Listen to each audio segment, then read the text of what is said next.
Mes chers amis, mes chers frères et sœurs en Jésus-Christ, aujourd'hui, le 1er novembre 2023, le sujet de nos méditations et de nos réflexions portera sur le mystère de la mort et de la résurrection de Jésus-Christ, notre Sauveur.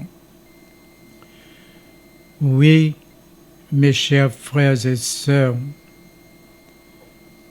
parler de la mort et de la résurrection de Jésus-Christ, c'est immédiatement aborder des réalités humaines extrêmement fortes, difficiles et lourdes.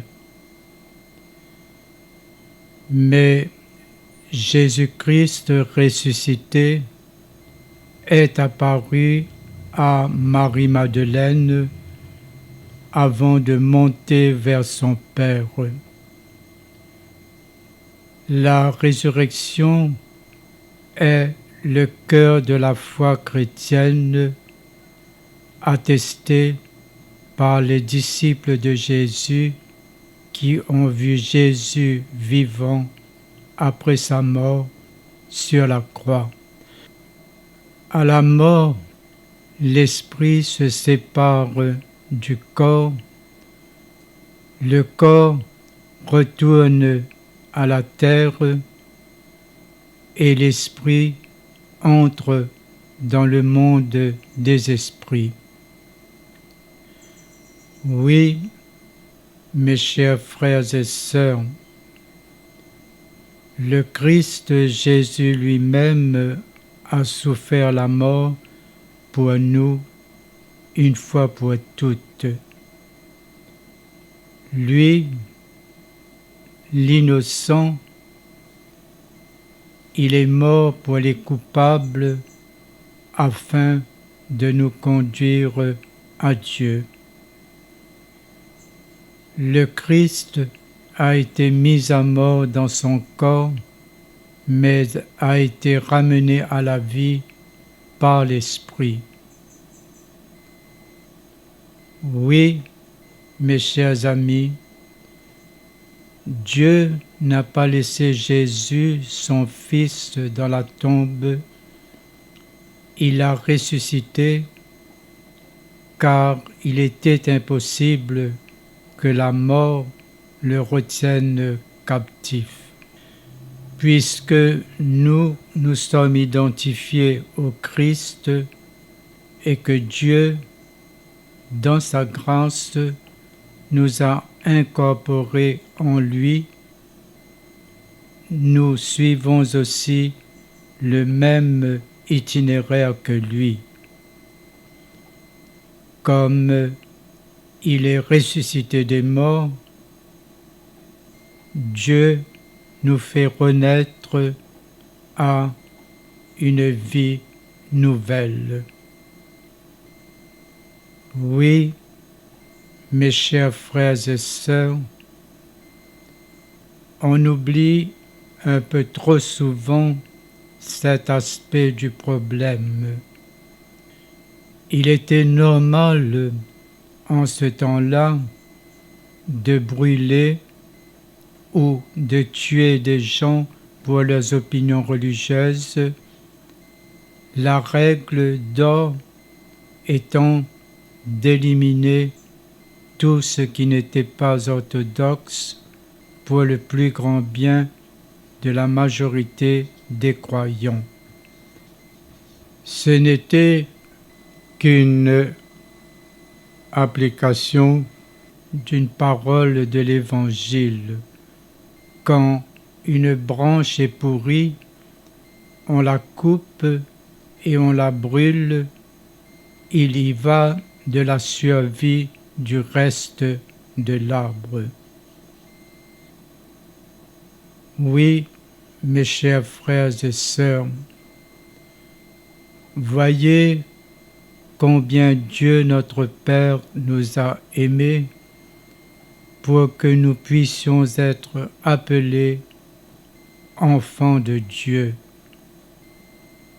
Et bien sûr, nous le sommes.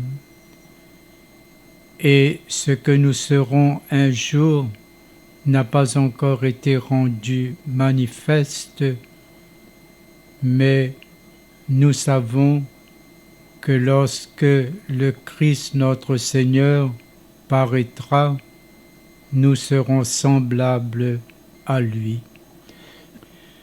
Dieu s'est engagé envers nous. Il est fidèle et il ne nous rejette pas. Nous sommes engagés envers lui et nous devons rester fidèles à nos engagements. Si nous confessons de notre bouche que Jésus est Seigneur, et si nous croyons dans nos cœurs que Dieu l'a ressuscité des morts, nous serons sauvés. Car celui qui croit dans son cœur, Dieu le déclare juste. Celui qui affirme de sa bouche, Dieu le sauve. La mort, aussi bien dans le domaine biologique que dans la sphère humaine, est avant tout une rupture de relation. La mort avec le Christ, représentée par le baptême, signe la rupture de toute obligation envers le péché et la loi de l'Ancien Testament. Par la mort du Christ, nous sommes, nous aussi, morts par rapport à la loi pour appartenir à un autre, à celui qui est ressuscité des morts. Nous avons été libérés du régime de la loi, étant morts à ce qui nous gardait prisonniers, de sorte que nous pouvons servir Dieu d'une manière nouvelle par l'Esprit. Notre esprit et notre volonté, comme notre conscience, retrouvent la liberté première et une vie nouvelle, parce que si nous sommes morts avec le Christ, nous croyons que nous vivrons aussi avec lui. Avant de pouvoir renaître à la vie nouvelle avec le Christ, il faut être immergé dans la mort. Car Dieu fait du résultat même de la malédiction qui est la mort, le chemin qui mène à la gloire. La mort devient ainsi un commencement et non une fin. Elle devient le point de départ d'une vie nouvelle. Oui, mes chers amis, les chrétiens, au moment de leur conversion, se sont dépouillés par la repentance de leurs vieux habits sales, de leur propre justice, pour revêtir l'habit nouveau que le Christ leur offre sa sainteté, sa bonté, son humilité, sa douceur, sa patience. Quoi qu'il en soit, cette image nous parle encore aujourd'hui en l'an 2023.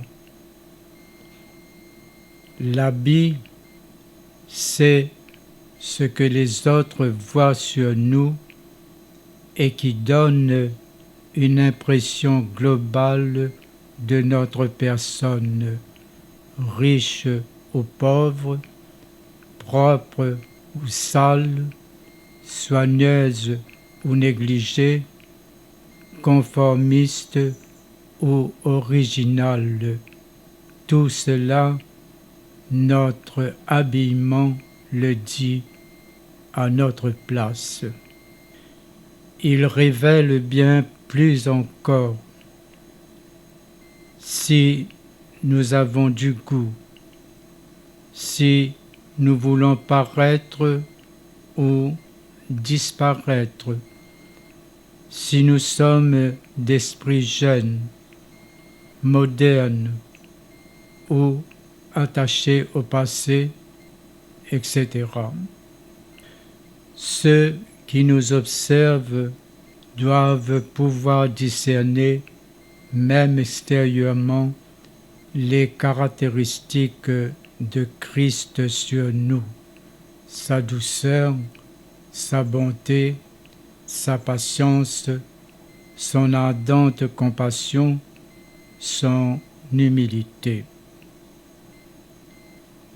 Alors, mes chers frères et sœurs, approchons-nous donc de Dieu avec un cœur droit, avec la pleine assurance que donne la foi, le cœur purifié de toute mauvaise conscience et le corps lavé d'une eau pure.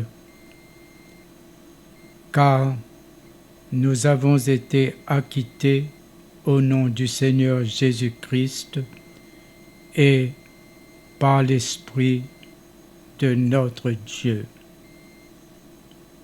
Alléluia, Alléluia, Alléluia. Jésus est vivant. Alléluia.